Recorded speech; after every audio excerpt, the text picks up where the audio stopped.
안녕하세요. 오늘의 이야기에 귀 기울여 주시는 모든 분들의 삶에 하나님의 크신 은혜와 평강이 함께하기를 먼저 기도합니다. 본격적인 시작에 앞서 잠시 시간을 내어 이 채널을 구독하시고 좋아요를 눌러주시면 감사하겠습니다. 여러분의 작은 손길 하나하나가 이처럼 귀한 지혜와 위로의 말씀이 더 많은 영혼에게 닿게 하는 소중한 통로가 됩니다. 주님의 이름으로 여러분을 축복합니다. 우리는 살아가면서 수많은 질문을 던집니다. 그 중에서도 가장 풀기 어려운 수수께끼와 같은 질문이 있다면 바로 고난의 문제일 것입니다. 왜 선한 사람에게 나쁜 일이 일어나는가? 왜 사랑하는 이들이 아파하고 우리는 그저 지켜봐야만 하는가? 하나님은 전능하시고 우리를 사랑하신다는데 왜 이 세상에는 이토록 깊은 고통과 슬픔이 존재하는 것일까? 오늘 우리는 요한복음 11장의 말씀을 통해 이 깊고도 어려운 질문에 대한 예수님의 답을 함께 찾아가 보려 합니다. 이것은 단순한 성경 공부가 아니라 우리 각자의 삶에 드리워진 고난의 그림자 속에서 하나님의 영광을 발견하는 여정이 될 것입니다. 오늘 이야기의 중심에는 한 가정이 있습니다. 베다니에 사는 마르다와 마리아, 그리고 그들의 오라버니 나사로입니다. 이들은 예수님과 아주 특별한 관계를 맺고 있었습니다. 예수님께서 예루살렘 근처를 지나실 때면 늘 이들의 집에 머무시며 깊은 교제와 쉼을 얻으셨죠. 그들은 단순한 추종자가 아니라 예수님께서 마음을 나누시던 소중한 친구였습니다. 어느 날 이 평화로운 가정에 비극의 그림자가 드리웁니다. 나사로가 죽을 병에 걸린 것입니다. 다급해진 마르다와 마리아는 즉시 예수님께 사람을 보내어 소식을 전합니다. 그들이 전한 메시지는 아주 짧고 간결했지만 그 안에는 예수님에 대한 절대적인 신뢰와 사랑이 담겨 있었습니다. 주여 보시옵소서, 사랑하시는 자가 병들었나이다. 여기서 자매들이 사용한 사랑이라는 단어는 헬라어로 필레오인데 이는 우리가 흔히 말하는 깊은 정이나 뜨거운 우정과 같은 의미를 담고 있습니다. 그들은 예수님과 나사로 사이의 끈끈한 우정을 믿었습니다. 주님께서 가장 아끼시는 친구가 지금 죽어가고 있습니다. 그러니 어서 와주십시오 라는 간절한 외침이었죠. 그런데 오늘 본문인 요한복음 11장 2절은 이 마리아가 누구인지 조금 더 구체적으로 설명합니다. 이 마리아는 향유를 주께 붓고 머리털로 주의 발을 닦던 자여. 이 한 구절을 이해하기 위해 우리는 잠시 시간을 거슬러 누가복음 7장으로 여행을 떠나야 합니다. 그곳에는 예수님의 발을 눈물로 적신 한 여인의 감동적인 이야기가 기록되어 있기 때문입니다. 어느 날 예수님께서 시몬이라는 바리새인의 초대를 받아 식사를 하고 계셨습니다. 바리새인은 당시 가장 엄격하게 율법을 지킨다고 자부하던 종교 지도자였죠. 그가 차린 식탁은 아마도 겉으로는 화려하고 격식 있었을 것입니다. 하지만 그곳에는 손님에 대한 진정한 존중과 사랑, 즉 환대의 마음이 빠져 있었습니다. 당시 문화에서는 주인이 손님을 맞이할 때 발 씻을 물을 내어주고 뺨에 입을 맞추며 환영의 표시를 하고 머리에 감람유를 발라주는 것이 기본적인 예의였습니다. 하지만 시몬은 이 모든 것을 생략했습니다. 그는 예수님을 귀한 손님으로 대한 것이 아니라 자신의 종교적 지식을 뽐내기 위한 관찰 대상으로 여겼던 것입니다. 바로 그때 그 동네에서 죄인으로 낙인 찍힌 한 여인이 값비싼 향유가 담긴 옥합을 들고 그 자리에 나타납니다. 그녀는 조용히 예수님의 등 뒤로 다가가 발 곁에 섰습니다. 그리고는 걷잡을 수 없이 흐르는 눈물로 예수님의 발을 적시기 시작했습니다. 그녀의 눈물은 자신의 지난 삶에 대한 깊은 회한이자 그런 자신을 정죄하지 않으시는 예수님을 향한 뜨거운 감사의 표현이었습니다. 그녀는 자신의 가장 아름답고 자랑스러운 부분이었을 긴 머리털을 풀어 감히 손으로 만질 수 없었던 주님의 발을 닦았습니다. 그리고 자신이 가진 가장 귀한 것, 어쩌면 자신의 전 재산이었을지도 모를 향유 옥합을 깨뜨려 그 발에 부었습니다. 이 광경을 지켜보던 바리새인 시몬은 속으로 생각합니다. 이 사람이 만일 선지자라면 자기를 만지는 이 여자가 누구며 어떠한 자, 곧 죄인인 줄을 알았으리라. 그의 마음속에는 경멸과 판단만이 가득했습니다. 바로 그때 마음의 중심을 보시는 예수님께서 시몬에게 한 가지 비유를 말씀하십니다. 빚주는 사람에게 빚진 자가 둘이 있어 하나는 500데나리온을 졌고 하나는 50데나리온을 졌는데 갚을 것이 없으므로 둘 다 탕감하여 주었으니 둘 중에 누가 그를 더 사랑하겠느냐? 시몬은 마지못해 대답합니다. 내 생각에는 많이 탕감함을 받은 자니이다. 예수님께서 말씀하셨습니다. 내 판단이 옳다. 그리고 여인을 돌아보시며 시몬에게 말씀하십니다. 이 여자를 보느냐? 내가 내 집에 들어올 때 너는 내게 발 씻을 물도 주지 아니하였으되 이 여자는 눈물로 내 발을 적시고 그 머리털로 닦았느니라. 너는 내게 입맞추지 아니하였으되 그는 내가 들어올 때로부터 내 발에 입맞추기를 그치지 아니하였으며 너는 내 머리에 감람유도 붓지 아니하였으되 그는 향유를 내 발에 부었느니라. 이러므로 내가 내게 말하노니 그의 많은 죄가 사하여졌도다. 이는 그의 사랑함이 많음이라. 사함을 받은 일이 적은 자는 적게 사랑하느니라. 그리고 예수님은 여인에게 선포하십니다. 내 죄 사함을 받았느니라.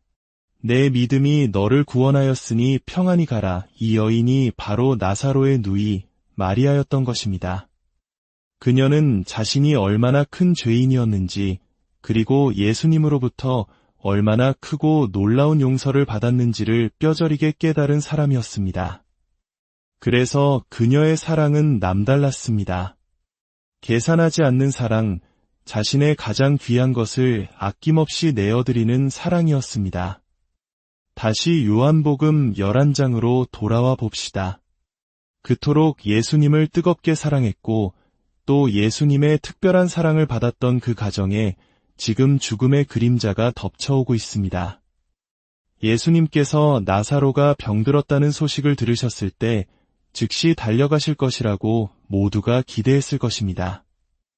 하지만 예수님의 반응은 우리의 예상을 완전히 빗나갑니다. 4절에서 예수님은 이렇게 말씀하십니다. 이 병은 죽을 병이 아니라 하나님의 영광을 위함이요 하나님의 아들이 이로 말미암아 영광을 받게 하려 함이라. 그리고는 계시던 곳에 이틀을 더 머무십니다. 이해할 수 없는 일입니다. 사랑하는 친구가 죽어가고 있는데 즉시 달려가시기는커녕 일부러 시간을 지체하십니다. 이것이 어떻게 사랑일 수 있습니까? 여기서 우리는 인간의 시간과 하나님의 시간, 인간의 생각과 하나님의 생각 사이에 얼마나 큰 간극이 있는지를 발견하게 됩니다. 우리는 눈앞의 문제를 해결하는 것이 급선무라고 생각하지만 하나님께서는 그 문제를 통해 더 크고 영원한 목적을 이루기 원하십니다. 이틀이 지난 후 예수님께서는 제자들에게 유대로 다시 가자고 말씀하십니다. 제자들은 기겁을 합니다. 랍비여, 방금도 유대인들이 돌로 치려 하였는데 또 그리로 가시려 하나이까? 그들에게 유대는 죽음의 땅이었습니다. 제자들의 마음은 두려움으로 가득 찼습니다. 그때 예수님께서 심오한 말씀을 하십니다. 낮이 12시간이 아니냐.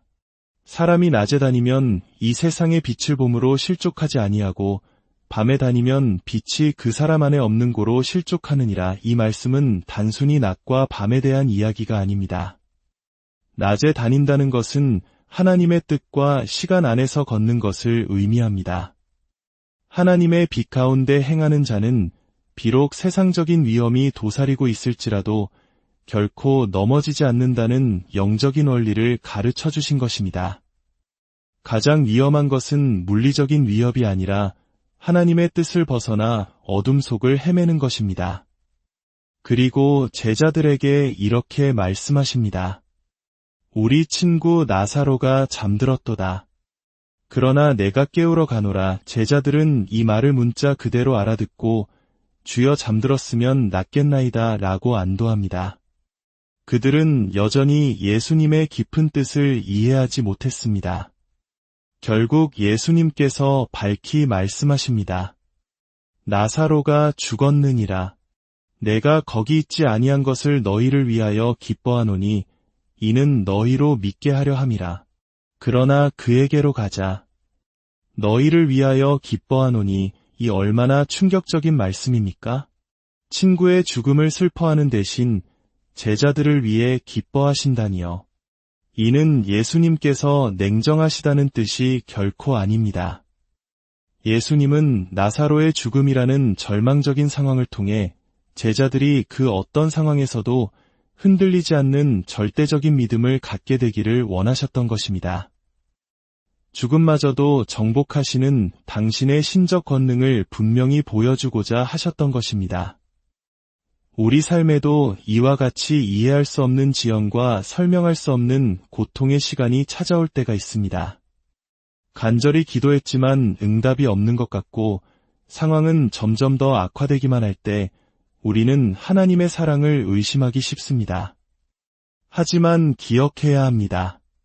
하나님께서 침묵하시는 것처럼 느껴질 때 그분은 더 큰 그림을 그리고 계실 수 있습니다. 우리의 믿음을 연단하여 순금같이 만드시고 마침내 당신의 영광을 가장 찬란하게 드러내실 완벽한 때를 기다리고 계신 것입니다. 이런 고난의 순간에 우리가 붙잡아야 할 믿음의 원칙들이 있습니다. 첫째는 데살로니가전서 5장 18절의 말씀, 범사에 감사하라입니다. 좋은 일이든 나쁜 일이든 모든 상황 속에서 먼저 감사하는 것입니다. 왜냐하면 이 모든 일들이 하나님의 주권 아래 있으며 우리를 향한 그분의 선하신 계획의 일부임을 믿기 때문입니다. 둘째는 로마서 8장 28절의 약속입니다. 우리가 알거니와 하나님을 사랑하는 자, 곧 그의 뜻대로 부르심을 입은 자들에게는 모든 것이 합력하여 선을 이루느니라. 이것은 나쁜 일이 좋은 일로 바뀐다는 뜻이 아닙니다.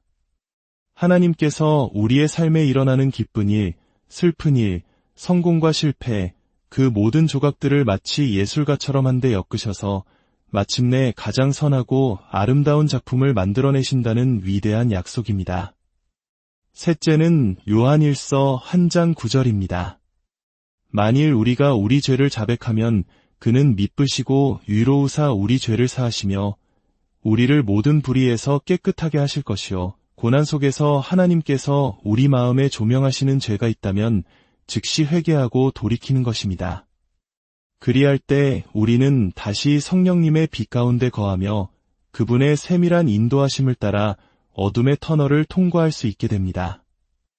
예수님과 제자들이 드디어 베다니에 도착했을 때 나사로는 무덤에 장사된 지 이미 나흘이나 지난 후였습니다. 당시 유대인들은 사람이 죽으면 영혼이 사흘 동안은 시신 곁을 맴돈다고 믿었습니다. 나흘이 지났다는 것은 이제는 그 어떤 소생의 가능성도 완전히 사라진 완전한 죽음과 부패의 상태를 의미했습니다. 예수님께서는 바로 이 절망의 끝자락, 인간의 모든 가능성이 차단된 그 순간에 도착하셨습니다. 모든 것이 끝났다고 생각되는 바로 그곳에서 하나님의 가장 위대한 기적을 행하시기 위해서였습니다. 오늘 이야기는 여기서 잠시 멈춥니다. 하지만 이 이야기는 우리에게 깊은 울림을 줍니다. 당신의 삶에 나사로의 무덤처럼 차갑고 절망적인 상황이 있습니까? 너무 늦었다고, 이제는 끝이라고 포기하고 싶은 문제가 있습니까? 기억하십시오. 인간의 끝은 하나님의 시작입니다. 우리의 눈물이 마르고 희망이 사라진 바로 그곳에 부활의 주님께서 찾아오십니다. 그분은 지체하시는 것처럼 보이지만 결코 늦으시는 법이 없습니다. 가장 완벽한 때에 가장 영광스러운 방법으로 일하십니다. 오늘 말씀을 통해 우리의 이해를 뛰어넘는 하나님의 섭리를 신뢰하며 고난 속에서도 믿음의 눈을 들어 주님을 바라보는 저와 여러분이 되기를 소망합니다. 주님, 때로 우리는 이해할 수 없는 고난 앞에서 원망하고 좌절합니다. 주님의 침묵 속에서 외로워하며 의심하기도 합니다. 그러나 오늘 나사로의 이야기를 통해 주님의 지연 속에는 더 깊은 사랑과 더 위대한 계획이 숨어 있음을 배웁니다. 우리의 짧은 생각으로 주님의 일하심을 판단하지 않게 하시고 모든 상황 속에서 감사하며 주님의 선하심을 신뢰하는 믿음을 주옵소서. 이 말씀을 듣는 모든 성도님들의 삶에 절망을 희망으로 바꾸시는 하나님의 놀라운 능력이 함께하기를 우리 주 예수 그리스도의 이름으로 간절히 축복하며 기도합니다.